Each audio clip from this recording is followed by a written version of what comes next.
மானாமதுரையில் வாக்கு போட்டு அங்கே 7 வருஷம் பஞ்சம். 7 வருஷத்து பஞ்சத்தில் அங்கே இருக்க முடியாமல் நான் அண்ணன் வீட்டுக்கு போகிறேன்னு மாப்பிள்ளைகிட்ட கேட்டு வருது அந்த அம்மா.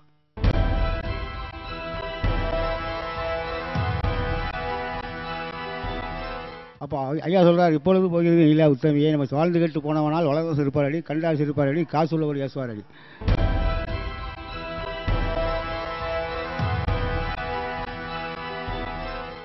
கூப்பிட்டு ஒவ்வொரு பிள்ளைகளாக தூக்கி தூக்கி கணத்துக்குள்ளே போட்டுருது.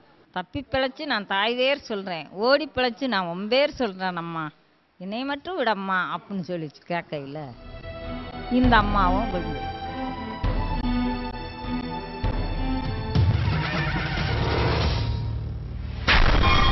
குலதெய்வம்